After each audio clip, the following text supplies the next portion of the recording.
and welcome to the first in a series of shows where Revere TV, in conjunction with the police and fire departments, will be producing a series of informative shows on public safety related programs, issues, and activities.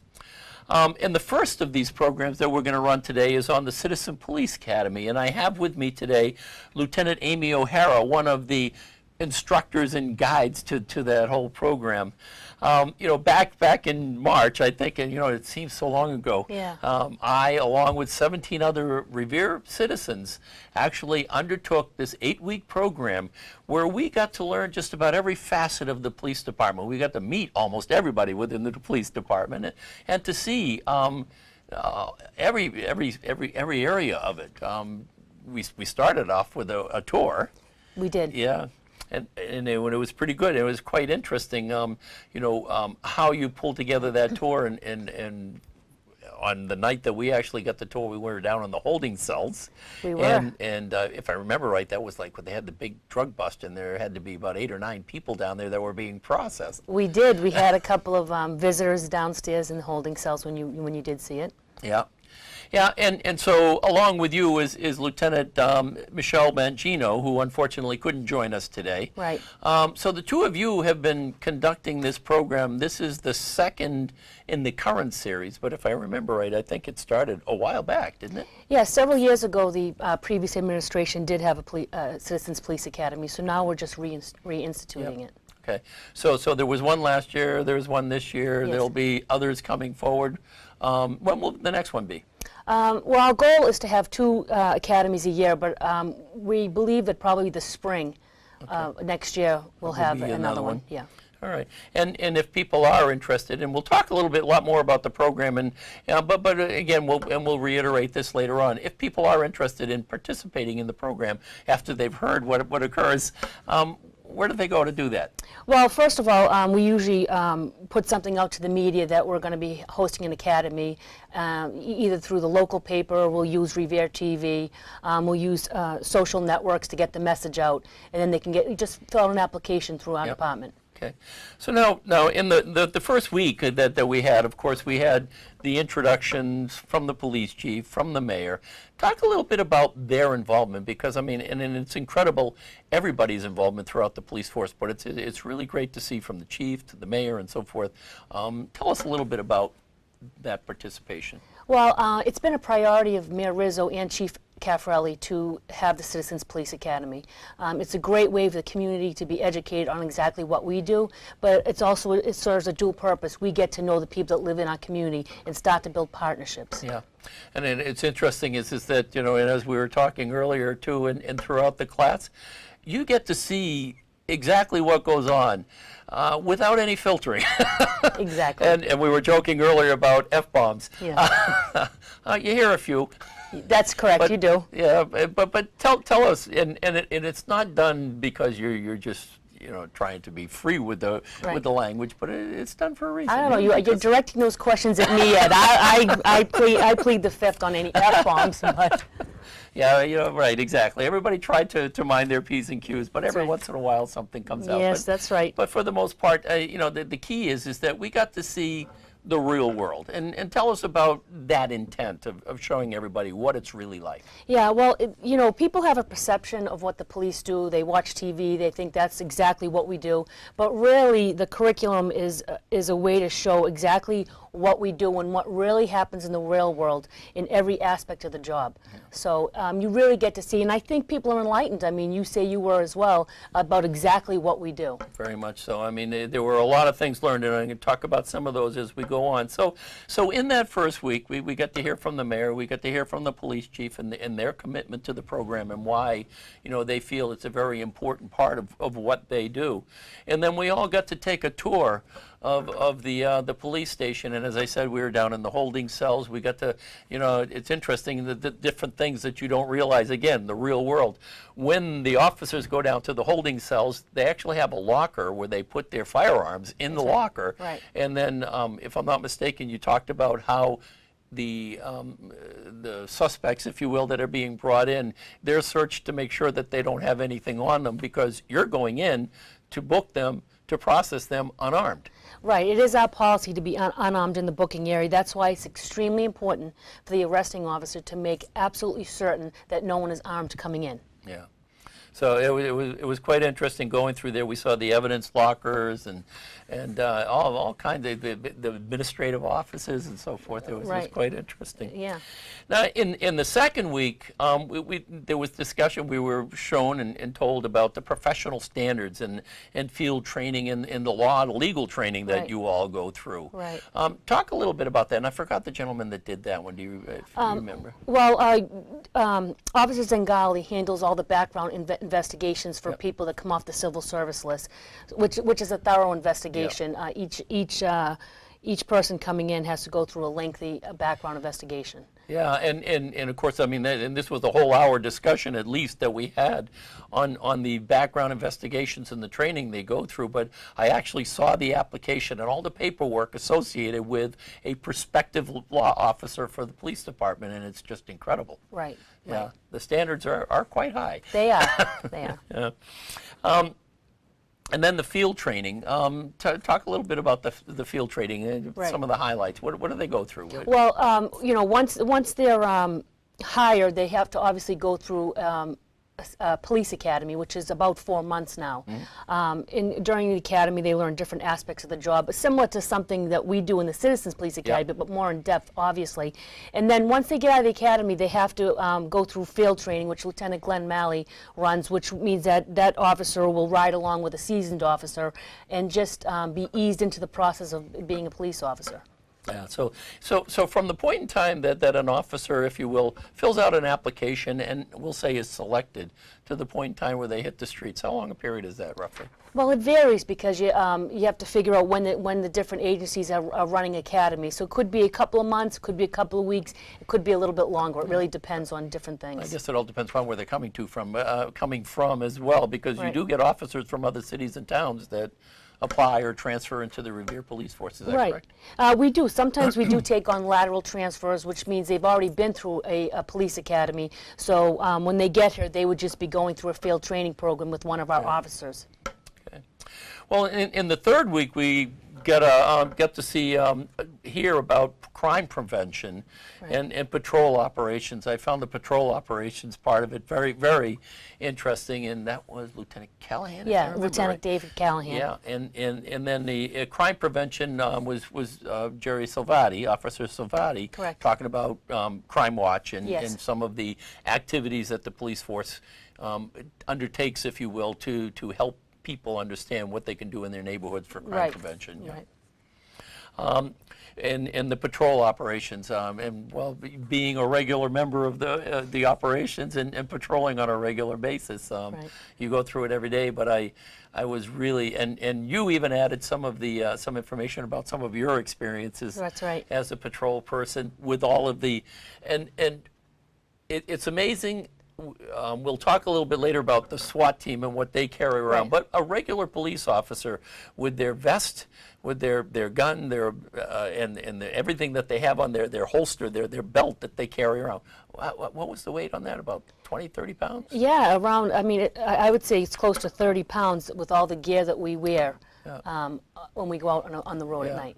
Yeah, so it is quite interesting. So then, you know, after the third week, we actually we got to see the canine demonstration, which was quite interesting, and I think the dog's name was Walsh. Yes, that's right. and so I remember the dog, and I'm sorry I forgot the officer, and it was that's Sergeant Mike Mason. Sergeant Mason, who, and if I remember, also he was running in the marathon during the Boston when the bomb went off. He was one of the people running the marathon that day. He was. He actually crossed the line when the bombs went off. Yeah, and even more so, and I think people have heard the story, but it's worth telling again, is that he had just finished running, the bomb had gone off, he actually helped in some of, helping with some of the victims and so forth, then he ran home to change, get the dog, and came back in, and he was here throughout the rest of the week, I think, until the search and seizure, if you will, was completed. He is, because he finished the marathon, he did assist at the finish line with victims, went home to get Walsh. Walsh was also specialized in bomb detections and firearms, so he was very helpful in assisting the Boston police. So yeah, he went right back and he worked several hours after that. And it was quite interesting also that we learned is that Walsh actually comes from Belgium, or I think it is. I think it's Belgium, but I'm not sure. Yeah. And we all said, well, why Belgium? He says, well, because that's where the best dogs are, I guess, apparently, for this sort of use, so to speak. So it was quite interesting. Also on that evening, we got a demonstration and education on the use of force. Yeah. And I found that very interesting in terms of how officers are trained to, if you will, to slowly escalate that use of force, and why and how they escalate. That's right. Talk about that a little bit. Yeah, that was Officer Joe Turner. He's actually our instructor, and he talked about the different tools we have in our belt. You know, obviously we can verbally try to speak to people at first, but you know, we'll have pepper spray on our belt. We have handcuffs, we have a baton, we have a firearm, and I know that the chief is also in the process of looking at the possibility of carrying a taser. Yeah. Yeah, so it was quite interesting. We actually had a couple of demonstrations. Some of the class participants went up and got a sense for what it's like, what the officers use and how they use force. So we didn't get beat, but we got shown, you know, what the process is for trying to immobilize someone, if you will. Yeah. Right, and there's certain techniques that, you know, we have learned in the academy, and we also have in-service training where we just refresh on different techniques used in handcuffing and what have you. Yeah, and then the key that came out of that is that every officer is trying to give the person the opportunity to back down. To comply, right? To comply, thank you, right. is the word. And really that use of force only comes as a last resort. It does. Yeah. It does. Yeah. So it's quite interesting, and because you think, again, you see TV, you know, you think, you're rushing right in there, you know, with the baton swinging and whatever, and that's not the case. No, it's not. Certainly not. Well, after that week, in week number 5, we got some presentations and education on the whole sex offender laws and registry. And if I remember right, I think, well, there was a whole book, and you have the boards at the police station and so forth. And I know Revere TV on Channel 9, I think it's 3 times a day, runs it in the morning, noontime, and again later on at night. But tell us a little bit about sex offenders and the registry, and what the information that's published by the police in that. Yeah, well, Lieutenant Mangiano handles the sex offenders in the city, and obviously level 3 sex offenders are posted throughout the city at libraries, at City Hall, at the police station. Also, Revere TV has their pictures up. But I also want to advise the community that as far level 2 sex offenders, if they're interested to know about level 2 sex offenders, they can actually come into the station and request to see the level 2 sex offenders. That's how the law runs right now as well, so it's good to know. All right, good. And then also that evening we had a presentation by a woman I'm familiar with and who's helped out somebody that I know, and that's Lee Nugent, who heads up the domestic violence group within the police department. Talk a little bit about Lee and the job that she does, because I think it needs to be more publicized. Well, I've personally been working with Lee Nugent, who's our domestic violence. She's an advocate, not just domestic violence, but victims of all crime. I've been working alongside her for 20 years. She's been invaluable. She helps victims negotiate through the court, resources. She's very valuable in my mind with helping victims going through, you know, any type of issue, you know, of being a victim of any type of crime. Yeah, and it's so important. And if you know somebody that's a victim, and they need help, because you know victims come in all sizes and shapes, and sometimes they feel that they're so far down they can't find their way out, and they don't know what to do for the next step. And part of what Lee does is to help them understand what their next steps are and to help them out of that hole.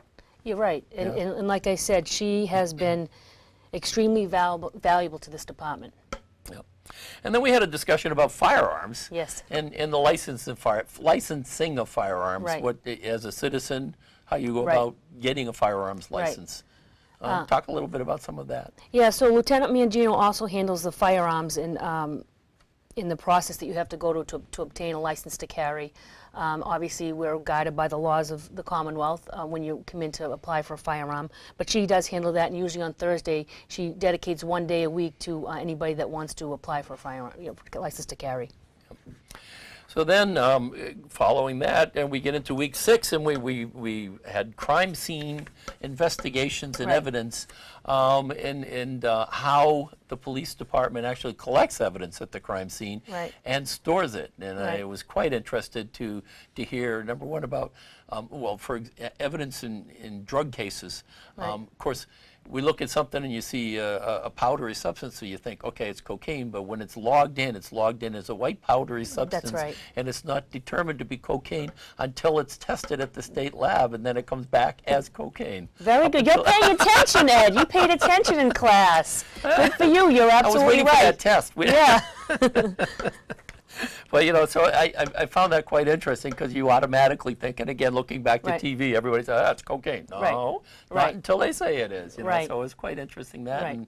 And of course, the other thing about stolen goods and how they're kept for a year, and Yep. and tried to get back to the original owner, and if Right. not, the person who maybe turned it in, and ultimately it goes to, what's the term? Auction. Auction. There we yes. go. Yes. It goes to auction. That's Yeah. right. So the whole thing about evidence, and the fact that there is evidence that's stored down there for many, many years. That's correct. Because in a case, if evidence is used, and the case lasts for a while, but even if it doesn't, somebody goes to prison, you still need to hold on to that evidence in case a retrial comes up, because then you're going to need to pull that evidence back out. And so it's so important that Right. whole evidence piece is. Right, especially cases of homicide. They're always going to keep Yep. that evidence in storage. So that was a big piece of it. Also, that evening, we got had an introduction to the whole thing with criminal investigations, and of course sexual assaults, Right. and it was Sergeant Pisano. Yes. And what we learned, and it was quite interesting hearing him tell some of his stories Yeah. about the people he's interviewed, and also some of your stories about interviewing right. people. And a large part of it is when somebody's brought in for a crime, and they've not been charged at that point, but you're trying to get information from them to charge them if Right. they don't lawyer up, if you will. Right, yeah. But so the whole key is when you're in there in that room with them, as you said, it's acting human, if I'm not mistaken, or what was the term you used when you're talking to them? Sergeant Pisano uses a word. He's dehumanizes. Yeah. Right. Yeah. Yeah. He's obviously he's a 30-year veteran. He is. I mean, his legacy is going to live on through that department Yeah. for many years. I worked alongside him for many years. I spent 10 years in the criminal investigation unit, and I've learned so much from him, because an interrogation, there's an art to it, and Sergeant Interrogation, Pisano yes. is one of the best. And like I said, we've learned from him. And that's the other thing that I think came out during this whole course, and that people I don't think understand enough until they go through something like this. And it's not just the police beating their chest, but when you hear what people outside the city think of the Revere Police Force in terms of the criminal investigation, and what did I hear was only 1, 2 in the last number of years have been overturned because right. of the work that's done up front by the police department. Talk Right. about that. Well, we have an excellent reputation through the district attorney's office when it comes to all the crimes that are, some of the crimes that are committed in the city in the follow-up criminal investigation, and a lot of that is a result of what a responding officer and what detectives are doing to investigate a crime. But part of that is also the interviews and the interrogations that take place. Yeah. And like I said, we have an excellent reputation through the district attorney's office. I found it quite interesting about how doing some of the interviews, the tag team approach, where Yeah. you're in interviewing, the suspect, and then maybe you don't have the full story yet. You don't have enough to, Right. if you will, charge them. So you come out and you confer with the other detectives and say, all right, what did you hear, and so forth, before you go back in again. That's right. Again, you're paying attention in class, Ed. You're right. Sometimes, I've been in trying to just to get some information, obtain some information, and it maybe get a little stale in the room, and I can leave, and I can speak to somebody who may be viewing the interview in another location, and they'll say, hey, listen, why don't you try this approach, or why don't you ask this, and I'm able to go back and try to get through the process. And again, so it helps when somebody's viewing the interview, Yeah. and it's almost like you have 2 or 3 people that are doing the interview, Yeah. but you only see one in the room. Yeah, so 2 heads are better than one, and in some Exactly. cases 3 or 4, right? Yes. Yeah, exactly, to help you bring it over, put it over the line, so to speak. Right. So following that week, then we had a really interesting discussion about drug enforcement and gangs. Right. I have to say that I think it was probably about 2 years ago I saw Officer Mpemba do the presentation for a neighborhood watch Right. meeting on the whole gang unit and the work that they're doing out Right. there, and it was an incredible eye-opener Right. into gangs in Revere, the where it's at, the Right. status, and the good news is it's much better than it used to be. I mean, it was a real problem way back when, and not too far Right. along. Right. Talk about that, where it's come. Yeah, obviously we want to be proactive when it comes to gang activity in the city, and so the gang unit goes out and they're targeting different individuals. They're out there every day having conversations with them, and obviously we make arrests in some situations. But I also want to mention that we have a partnership with ROCA, who originated here in Revere. They're a nationally recognized intervention model for the youth 18 to 24, which is mostly our gang population. So even though we're out there targeting, as police officers, we work along ROCA, and what we do is we do outreach. We'll go out in the street, we'll go to somebody's house,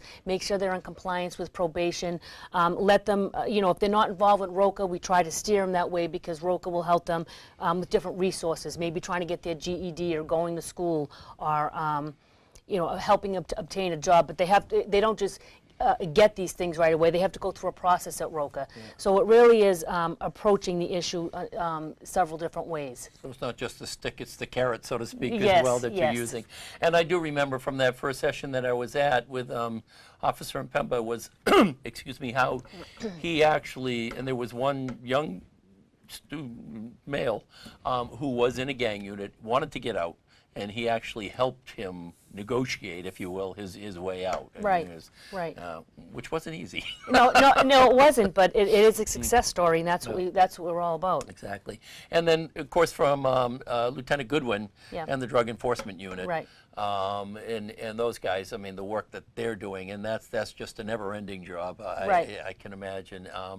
And the work that they do in terms of how they have to build a case, really. Right. You just don't go in and bust somebody. And of course, as I said, early on in the sessions, they had just had a major drug bust. Right. And talk a little bit about how that went down, because I think you actually had to, if you will, initiate it earlier because they were afraid that some things were going to unravel, I think, at that point. Yeah. Yeah. I mean, this is a classic case, drug enforcement. This is a classic piece of the curriculum that it's good for somebody like yourself and people in the community to know exactly what goes on in a drug investigation, because there's perceptions out there that when you call in, we're just going to go bang down a door and start arresting people. But we actually have to begin an investigation that could take several weeks to several months, as did in the example that you're talking about, where several people were placed under arrest. That took several weeks for it to come to fruition and make arrests. Yeah. And then I kind of skipped over this earlier on in the session, but I didn't want to forget it was the traffic enforcement and Sergeant Giannino, who was quite interesting in his approach. And I'll always remember his words. And he says, if I get called out at night to come to a traffic accident that you've been in, you're dead.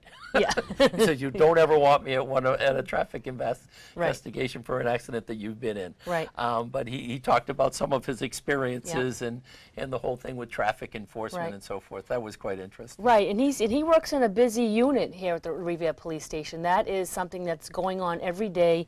The amount of citations that come in, he does a lot for that unit. And like you said, he goes out for the serious motor vehicle accident. If he's called out, there's a serious situation. Serious accident. Yeah, right. Exactly.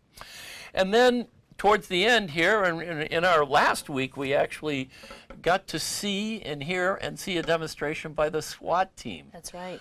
Which was quite interesting. We all got to be hostages. Right. We were at the high school. We were actually in a classroom at the high school, and one of the police officers was playing the hostage taker. Right.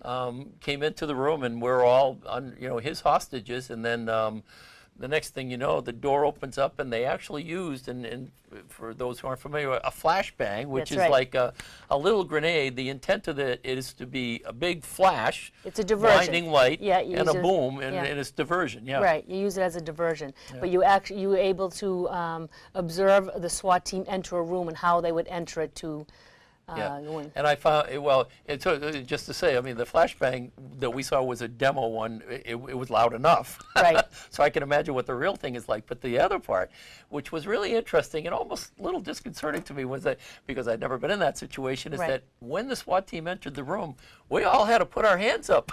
Right.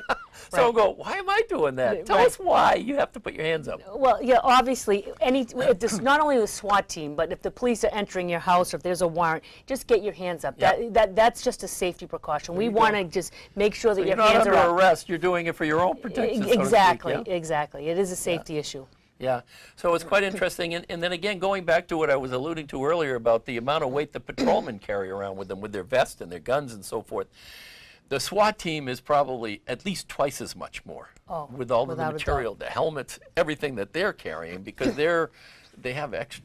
Are their vests even more protected than? They are, and obviously they carry different firearms. They carry a long Oh, yeah, gun. they have the They're long wearing guns. a helmet. I mean, they're not, and then there's more than one firearm they Yeah. carry as well. Yeah, yeah. So it's almost doubled. And we all got to wear those vests and Right. the helmets and just to get a sense for Right. how much weight it is. And that's the other thing I took away from that conversation. And they're telling us, and we're getting to feel how heavy those things are. And they're talking about chasing suspects through yards, jumping over fences with all of that weight on. So you can imagine, the physical fitness and the training that these Right. guys have to go through, and the Right. strength that they have to do all of that. Right, and there is a standard too, and they have to, every year, they have to qualify to stay on the SWAT team. And then that night we also had a discussion about crisis negotiations, which is near and dear to your heart in a sense, because you're I very do. much involved in those. I am Yeah. the department's crisis negotiator, and I will work side by side with the SWAT team on different calls that we go out. But we partner up with Everett. We've worked with Everett as well, where I'll go over and help them and assist, and they'll come over here and assist with us as well. Yeah, so, and we heard from Lieutenant O'Hara about a number of incidences where, she's had to go and try to talk people out. And the one that I thought was really interesting was there was a gentleman holed up in a house, and you were trying to get him out, and somebody, his brother or somebody, thought, send the mother over, and you're going, no, because he hates his mother. Right. Obviously, when you negotiate, that is the preferred response. The SWAT team is just not going to go in because they're the SWAT team. These guys are trained. The response is, negotiation is the preferred response. But in particular, when you go to a scene like this, you're really trying to find out what the underlying issue is. Why is this person doing this right now? And sometimes it could be because of a family member. So one of the things that I'll look for is that if he's in contact with a family member that is the source of his conflict, we need to shut that off. We need to try to speak to him and have him not speak to the person who is causing the conflict. So I thought that was quite interesting. Right. And so, as you said, you've got to look at it from all angles. Right. And then last of all, we heard from Chief Caffarelli about his involvement, and other members of the Revere Police Department in the SWAT team, their involvement in the capture of suspect number 2 That's right. in the marathon bombing incident, if you will, and that night, and what a story that is. I mean, Yeah. that's incredible. I found it quite interesting about how they were there, and I think he mentioned, was it well over 24 hours they were running? Yeah, they were out there for several hours, and you had mentioned the equipment they wear, 60 pounds or so of equipment they wear, the SWAT team, and so they assisted when Watertown was shut down. They assisted in searches of the houses. They probably did about 100 houses with that gear that's on. True, yes. And people were giving them water and everything Yeah, else like that. the community was excellent. And in a slightly humorous story, and I remember when they actually went to the last segment of that whole thing, where they actually captured suspect number 2, he was talking about how they were following the Boston SWAT team, I think, going in because they saw them roll. They weren't going to miss out on it, so they jumped in the van and they followed them in. And when they got to the end of the street where the boat was and all of that stuff, they jumped out of the van and actually left the van there with the keys in it. Right. And after everything went down and after everything calmed down, they came back looking for the van and they couldn't find it. Right, right. So one of the other agencies had moved it out of the way, and they come out and they're walking around. Everybody's out there, and the van had been moved on them. Yeah. So they're walking down the street looking for their van. People are cheering them, congratulating them. They go, "Where's our van? Where's our van?" Right. They actually found it after about a half hour. That's right. But it was quite interesting, and well, that just kind of points out to in the heat of the moment, things that happened. It was quite interesting, and then. Part of the program and that we all got to do and get to do, I think, has everybody been through the ride-along? We have a couple more to do. Okay. So all of us at one point, and anybody who participated gets to, if they choose to, do a ride-along with an officer in the evening. I got to do one a couple of weeks ago and had quite an evening. Yes, I heard. So sometimes it's a quiet night. Yeah. This night happened to be there was a potential shooting and stabbing off of Broadway, and then there was a high-speed car chase that ended up in a unbelievable crash. And what's even more unbelievable is the woman walked away from it. Right. I couldn't believe after seeing that car, how anybody could have walked away from it. Right. And it's also, it's part and parcel to what it is to be a police officer. So we come back to the police station. We're in the holding cell with the woman. Right. And the woman looks at Sergeant Presley and says, "Why were you chasing me?" And he said, "Well, you ran a red light. You didn't stop for a police officer. You were speeding. You were driving to endanger. And where's your license?" She goes, "I don't have one." He says, "And there's another thing." Right. So it's amazing. Even though they're caught red-handed, they look at you and say, "Why were you chasing me?" Right. Right. But it is not just because, well, and some people might not want as much excitement. I thought it was quite interesting and I'll say entertaining and at the risk of sounding crazy about it. But you really do get to see, what they do on an evening, each evening. And one of the things we talked about during the program also has to do with the amount of resources within the city for police. And it's, people are always talking about we need more police on the street. When you're out there doing a ride-along at night and something like the potential shooting and stabbing on Broadway takes place, or even this chase and accident, it's amazing how many police officers get pulled into that one incident, and then how few you have, and how you have to manage those resources. Right. Because now you've got fewer people to, watch the rest of the city, so to speak. Yeah. So, I mean, when you have a situation happen like that, you're just not going to send one officer. You're going to send other officers and maybe coordinate some, so if it's a search or you're looking for a vehicle, you need other police officers there. So you may pull 3 or 4 other officers, but now you've left a vacant area. I mean, you've left an area where they would have been. Now they're over on this side of the city working. Yep. So if another call comes in, we may have to pull one of those officers to go to that call, which only now 2 people will be at that call instead of 3. Yeah. And this is the other part that came out of not only that night but other nights and conversation we had. Is the amount of paperwork that you guys have to do. Right. Talk about the paperwork, because that ties you up quite a bit as well. You know what, and you know what, I've heard a lot of feedback from people that have gone through Academy that usually there are some incidents that require more time, like for instance, operating under the influence of alcohol. You're going to be in doing paperwork, you have to do the breathalyzer.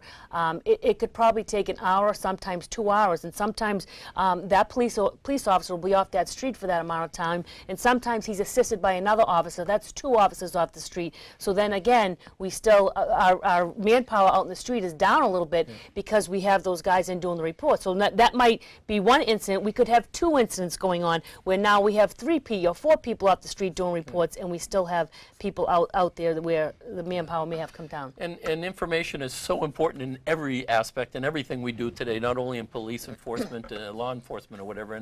And Lieutenant Goodwin talked about how the gentleman, their own version of the stat man, who is collecting all the statistics and producing all the reports on crime and where things are, because what it's helping you guys do is to identify where are the areas that we need to expend more resources, and where you know, how are we doing in certain areas and so forth. So collecting data is so important, but the amount of work to collect it is incredible. Right. Yeah. Well, that's why the addition of Jeff Root as our crime analyst has been extremely successful. Crime analyst, thank you very much. Yeah, it's been successful because he's able to see the trends in the city and what goes on in the city. And once he pinpoints certain hotspots in the city, where we then come up with some sort of a plan, how are we going to address it. So one of the things he does is each week he'll put out like a bulletin or a directed patrol to let the officers know, listen, we're experiencing a high amount of maybe motor vehicle breaks in this area, keep an eye out.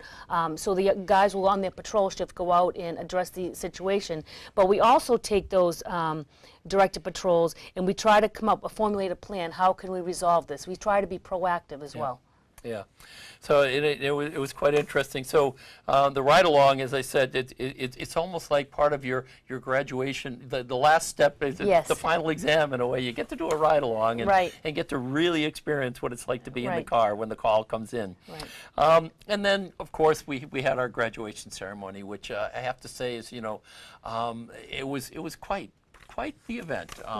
You know, the presentations, and once again, the mayor was there, the chief was there, the commitment by all involved. I mean, and many of the people that we met throughout the 8 weeks, they were all there. You spared no, I won't say expense, but you really pulled out all the stops to make it a very good ceremony, and we all came away feeling really at the end of the 8 weeks, you know, we've accomplished something and we felt really good about it. So I have to say thank you to you and the Revere Police Department, because it, going into it, I had heard good things about it, but I didn't know what to expect, and it was great. Oh, that's great. Thank you. So looking ahead, again, we already talked about that next March. Will most likely be the next one, and again, people can sign up by. Well, usually we'll get the word out through media, social media, print, that an upcoming academy will be hosting it at the Revere Police Station, and then they would apply. And obviously, to be a participant, we ask that you're 18 years old, you live in the city, and obviously you'll be going through a background check. So if there's any criminal history, that's probably going to eliminate you as far as being a participant. But yeah, so you have to go through the whole process.